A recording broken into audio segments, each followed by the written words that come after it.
If I asked you the question, what is the heart and soul of your literacy block? What would your answer be? So let me backtrack a little bit. Your heart plays a big role in your body. It is what keeps you alive and moving. Now, I know that some of you would argue that your brain is equally as important, but let's just, for the sake of this explanation, just go with it. Every literacy block has a heart that is going to feed the other organs of the body. Without it, we wouldn't function properly. So when you have a part of your literacy block that is this important, wouldn't you want to ensure that you have it nailed down? In this video, I'm going to give you 5 tips to mastering your mini lesson. Hello everyone, my name is Bridget Spackman. I am a 4th grade ELA and social studies teacher in central Pennsylvania. I've had over a decade of experience in kindergarten, 4th, 5th, and 6th grade. I have a passion for ELA, authentic instruction, and rigorous teaching. If topics such as these interest you, then I would like for you to like the video and subscribe to the channel. Don't forget to hit that notification bell so that you can get notified each time I go live or I upload a new video. Your mini lesson is an important part of your literacy block. This is when students are able to view and learn about important reading and writing strategies.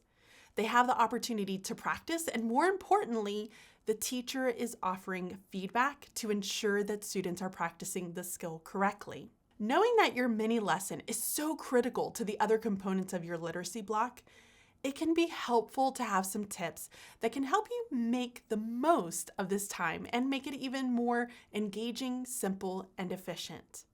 But before we dive in, if you're interested in topics such as these, then I'd like to offer you access to a free mini course. Yeah, you heard that, free mini course. In this course, you'll learn how to craft a structure to your literacy block and your mini lesson. You'll receive resources to help you plan and a step-by-step walkthrough of how I craft my own mini lessons. So if you're interested in snagging this free mini course, all you have to do is head over to www.buildingtheliteracyblock.com. There you will find the steps to gain access to this limited time course. Now, let's talk about the 5 tips to mastering your mini lesson. Tip number 1, use learning targets to organize your lesson. Learning targets are a great way to help keep you and your students on track with the lesson. Think of this as the music that helps set the tone for a movie. Your learning target sets the tone for your lesson. So what exactly is a learning target? Well, this can vary, and for some people, they might end up using things like objectives or essential questions. But I have used learning targets for the last 10 years of my teaching career. However, the purposes of all of these are incredibly similar, and that they inform students of what type of learning will occur during the lesson and what students will be expected to demonstrate. So roughly defined, a learning target can be written in the form of an I can statement. These are written in student-friendly language that, as I mentioned earlier, states what learning students must be able to demonstrate by the end of the class period. Your learning target should be simple, concise, and it should not typically include multiple skills or strategies unless the objective is to demonstrate the ability to combine them all. Even then, I recommend that you have multiple learning targets in those instances.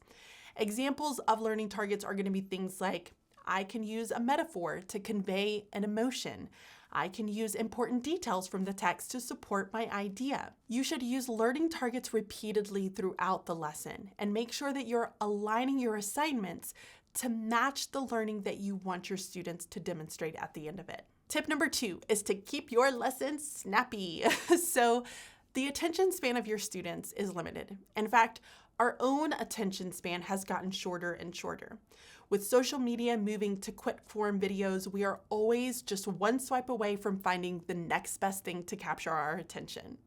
This means that we as teachers need to convey the information we want to students to know it quickly before we completely lose them to that piece of frayed carpet that they're sitting right next to. Your lessons need to stay snappy. It is recommended to keep your lessons about 15 to 20 minutes long for 3rd through 6th grade.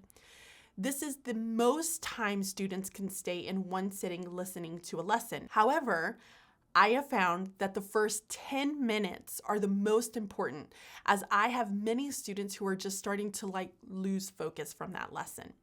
So you're probably wondering, how do I make all that happen? Well, part of this is just being concise with the language that you use. Get to the point and then model. And quite honestly, it is a whole lot of practice when it comes to this. So I recommend having some form of a timer for yourself. Don't have this as a visual for your students, which is one reason I like having my Apple Watch.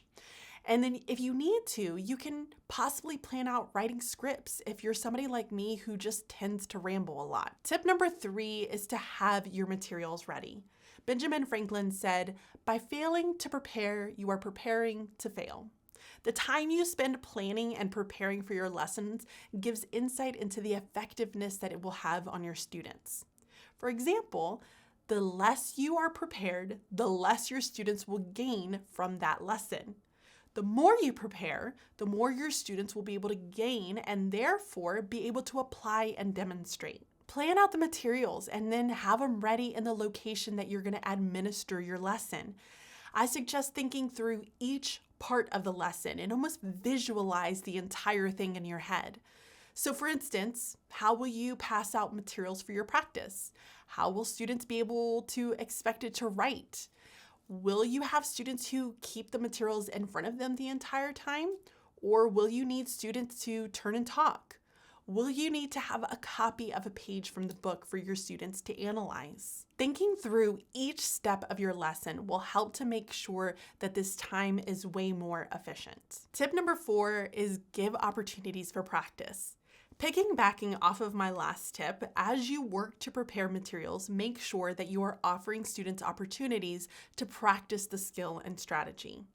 Oftentimes, teachers will use their mini lessons to do all of the talking. However, this is typically when we start to lose our students. The goal for any effective mini lesson is to focus on getting in and then getting out with your lesson, and make sure that you're offering students the ability to practice that skill. I like to structure my mini lesson using the gradual release model. This is where you follow this exact process. The I do, which is going to be where you model. Then you have the we do portion, which is where students assist you with modeling. We have the y'all do, thanks to the Southern girl in me, which is an opportunity for students to work collaboratively. And then finally, the you do, in which the students demonstrate the skill or strategy independently. Typically, I strive to have the first 2 or 3 components of my gradual release model embedded into this mini lesson.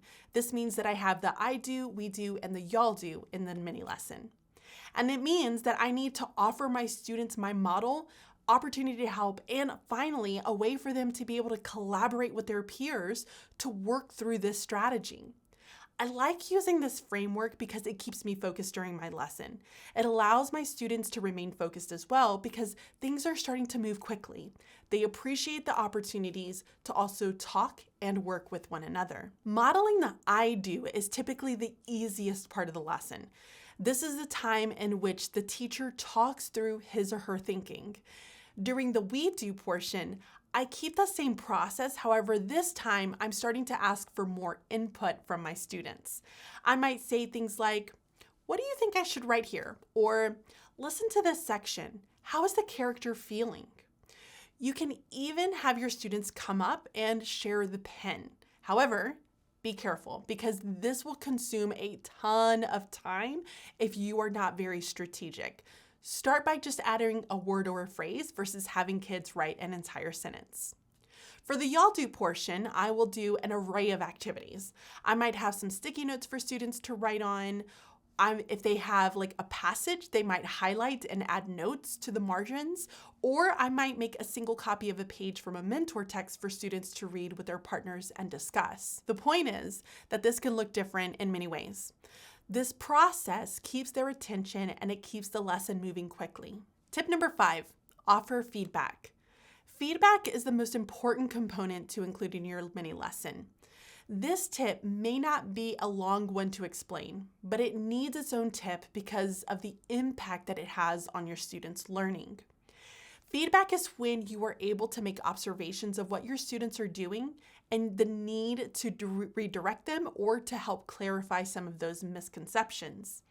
In this case, the feedback that you provide during and after your mini lesson will happen during the we do and the y'all do and you do portion of the scaffolded model. Feedback can come in so many different forms. First, you can provide verbal feedback, but be careful to not be so ambiguous. Give a specific details of what the students are doing correct or incorrect. So instead of saying things like good job or this is wrong, you should say, the evidence you chose does not support the character trait.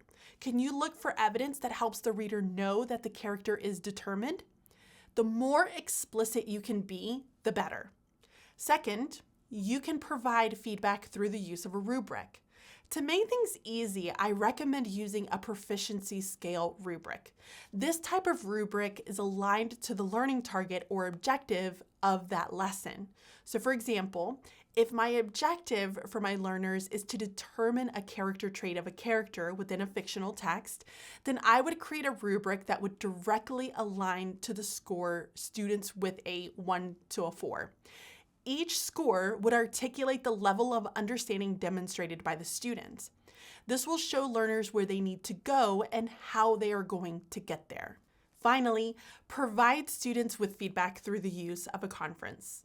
This is the more time-consuming approach, but it can be incredibly beneficial when you have an assignment that is more complex and could benefit from a one-to-one conversation. An example would be reviewing a final copy of a writing or offering feedback with a rough draft. Due to the nature of the assignment, having the ability to talk to learners and give feedback verbally will make the process of revising or goal setting for a different writing assignment much easier. Those are going to be the 5 tips for mastering your mini lesson. Let's go ahead and review the 5 tips. Tip number 1 is to use learning targets to organize your lesson. Tip number 2 is to keep it snappy. Tip number 3 is to have your materials ready. Tip number 4 is to give opportunities for practice. And tip number 5 is to offer feedback. I hope that you have enjoyed this video. I'd love to know which tip you feel like you will try to implement a little bit more into your mini lesson. If you would like the opportunity to learn more about how to craft a mini lesson, I have the perfect offer for you, and it's completely free. Right now, if you pre-order my book, Building the Literacy Block, you can access my free mini course where I give you the steps to crafting your literacy block and your mini lesson. You can find out more by heading over to www.buildingtheliteracyblock.com. Thank you so much for watching this video, and I will catch you all next time. Bye!